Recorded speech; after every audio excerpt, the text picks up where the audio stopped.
No terve! Vettä meinovi käyvän näköjään sateilemaan pitkän kuivan kauden jälkeen. Hunajat on nyt lingottu. Olihan taas urakka. Ehkä pikkusen semmonen niinku aloittelin sitä hommaa, niin oli semmonen epätoivoinen fiilis, että tämä se ei muuten lopu ikinä. Alkuun siinä vähän yksin tein sitä hommaa, sitten äiti oli tuossa loppupäivinä aika ahkerasti kaverina kuorimassa kakkuja ja itekin siinä kuorin ja pyörittelin linkoa.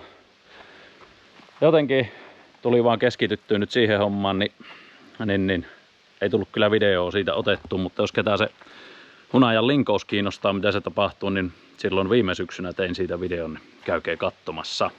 Mutta aina näihin mehiläishunajajuttuihin, videoihin on silloin tällöin tullut kysymystä, että tekisitkö videon siitä purkitusvaiheesta, niin nyt tehdään purkitusvaiheesta video, niin lähdetään katsomaan, miten purkitus hoituu. Me käyn tuosta hakemassa vaan vähän purkkeja, niin katsotaan. No niin, täällä se taika sitten tapahtuu, eli äiti on täällä laittamassa jo etikettejä ja meillä on siellä jo hunajaa vähän purkitettuna ja käydään jatkamaan purkittamista. Se oikein otit ohtavalon päähän, jotta niin, näkö. Onko meillä vähän huono valaistus siellä? Taitaa olla pikkusen huono noille pienille kirpusilmille, noille tarroille. Pienille tarroille otin ohtolampun. Käsityönä tehdään. Tää on oikein artesaanihommaan. Etiketitkin menee paikalle. Ja täältä sitten löytyy tää meidän purkituspiste. Täällä tapahtuu purkittaminen. Tää on ihan tälleen yksinkertaisesti, eli tässä on astia, missä on hunajaa ja tässä on hanaa. Monet on sitä just kysynyt, että lusikoijaanko se tai miten se hunaja sinne purkkiin laitetaan. Niin tämmönen. Tää nyt on tämmönen perussysteemi kaikkein edullisin. Ja siinä vaan sitten vaaka alla ja siihen purkkiin ja ei kun valutellaan. On siis olemassa näitä tämmösiä hunajan pakkauskoneitakin, millä saa. Se on sellainen, menneekö siitä joku letku tommoseen astiaan sit ja se kone ruuttaa aina sen tietyn saman määrän, että se sattuu sitten justiinsa niin olemassa, mutta ne on sen verran arvokkaita, niin en ole raaskinut semmosiin vielä investoida. Ehkä pitäisi vähän kasvattaa sitten tätä tarhaustakin, jos meinaa, ja hunajan tuotanto, jos meinaa sellaisia ruveta hankkimaan. Eikä ne kätetyösti autuvuoksi tee, että no, kai se nyt vähän on nopeampi, mutta tää on vähän semmoista nyhräämistä. Sitten se on viimeiset rammat katsottava aina tarkkaan, että se sattuu. Mut joo, vaaka pitää olla riittävän tarkka ja myöskin varmennettu. Tarkkuus silleen, että olikohan nyt kun meillä on 250 gramman nuo puristepullot, niin niissä se taisi se tarkkuus olla, mikä vaaditaan. 1-2 gramman väliin ja 500 gramman purkissa se oli noin 3 grammaa. Niin ja tosiaan tää vaaka on nyt sellainen, että tää on 3 kiloa asti 1 gramman tarkkuudella ja 3 kilosta 6 menee sitten 2 grammalla. Eli tässä riittää tarkkuus ihan hyvin. Vaaka pitää olla aina varmennettu. Eli se tarkoittaa sitä, että vähän niin kuin katsastettu. Nämä vaakat pitää katsastaa 3 vuoden välein. Eli aina jos myyt jotain tuotetta, jonka hinta perustuu siihen painoon, massaan, niin se täytyy olla silloin varmennettu se vaaka. Ja sillä ei ole väliä, että myyt siihen 1 purkin tai 10 000 purkkia hunajaa vuoteen, niin jos myyt, niin periaatteessa sulla täytyy olla varmennettu vaaka, hyväksytty vaaka sitten siihen tarkoitukseen. Mutta ruvetaan purkittelemaan. Jees, purkit on tässä vieressä lähellä, ne on siitä nopea ottaa. Ihan aikaksi laitetaan 1 tyhjä purkki tuohon vaakan päälle, laitetaan vaaka käyntiin. Niin sitten se taaraa sen purkin painon pois siitä. Eli hunajaa laitetaan se 500 grammaa näihin purkkeihin. Purkin paino siitä poikkeen. Siinä se sitten on ja ei muuta kuin hanat auki.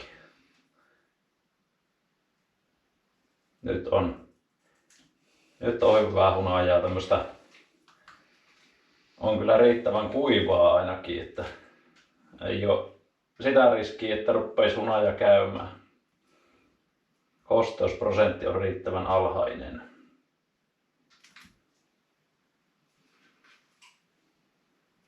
Siinä on just 500. Laitetaan vielä pikkutippa siihen. Gramma pari yli. Se ei ole niin vaarallista, jos siihen nyt joku gramma menee yli, mutta periaatteessa niinku allehan se ei saisi hyvin paljon jäädä. Kyllä ne taitaa ne säädökset hyväksyä, että siinä nyt pieni heitto, joku gramma vaikka jäisikin alle, mutta jotenkin se oli muistaakseni, että periaatteessa jos sulla on joku hunaja erää purkitettuna, niin se keskiarvo ei saa jäädä sen näissä nyt vaikka niin sen 500 gramma alle, mutta sen takia sitten kun on varma vaaka, niin sen saa sattumaan sen kyllä kohilleen, että ei tarvi jahkailla. Eli Suomessa periaatteessa niin kuin Suomen säädökset ja kuluttajan suoja vaatii sen, että sulla pitää tämmönen varmennettu vaaka olla tässä hommassa. Ja tietenkin se on onhan se niinku tälle hunajan tuottajalle itsellekin tärkeä, että se vaaka on tarkka. Tää ei tule sitten laitettua hirveästi ylimääräistäkään. Pitemmän päällehän se on vaan tappio sitten, jos joka purkki alkaa mennä vähän liikaa.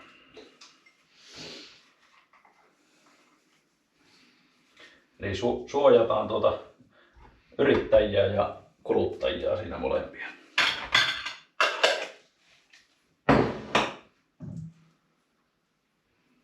Tänä vuonna nyt aika paljon tuli kanervahunajaa, eli niitä nyt yritettiin linkoilla. Se on kyllä melko sitkeätä tavaraa se kanerva, niin saada tonne lingossa irtoamaan, mutta niitä nyt sitten vahvimpia kakkuja pystyi linkoilemaan, sitten tommosia heikompia hunajakakkuja, niin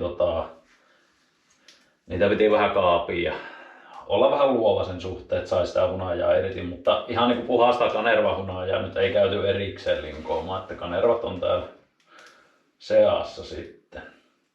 Aika semmoista, valtaosa hunajasta on aika tummaa tänä kesänä, että varmaan se kanervakin osaltaan tekee ja mitä muuta oli.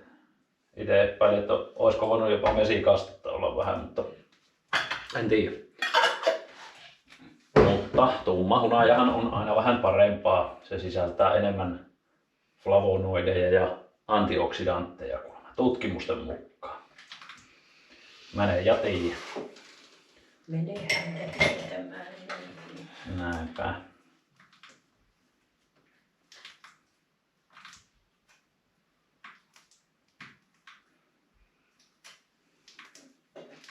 Pikkusen vielä.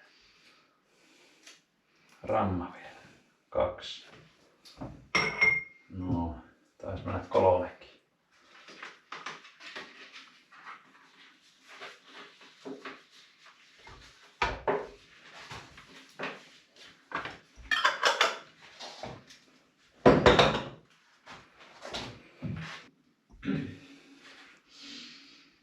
Sitten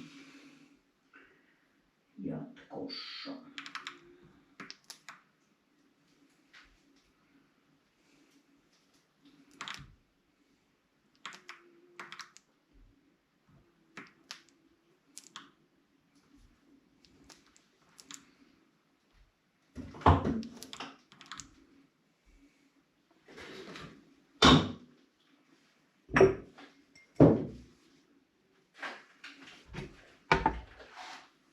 Mummon sopilla on täällä ruuhkaa. Mulla on ruuhkaa. Sieltä Siellä on jo valmiita, sinne on etiketit laitettu.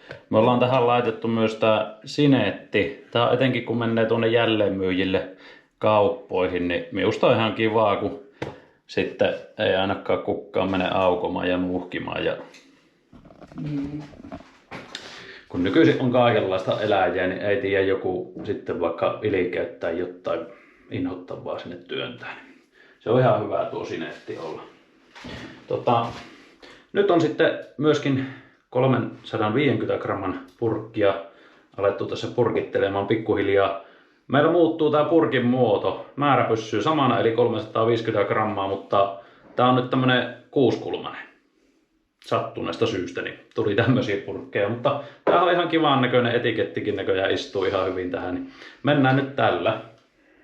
Sitten verkkokaupasta löytyy tätä 250 gramman puristepulloa. Tää on nyt tosi kätevä, kun tää hunaja on tämmöistä juoksevaa notkeeta, niin hirmu hyvä käyttää.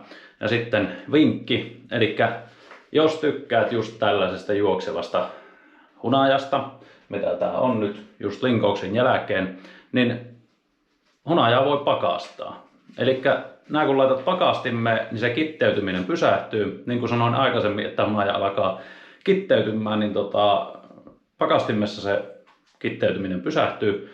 Sieltä sitten vaikka pullo kerrallaan ottaa aina pöytään käyttöön, niin on aina juoksevaa hunajaa tarjolla. Ja toki sitten, jos nyt pääsee hunaja kitteytymään, niin sitähän voi vaikka lämpimässä vesihauteessa sitten pehmitellä, niin sen saa sieltä juoksemaan.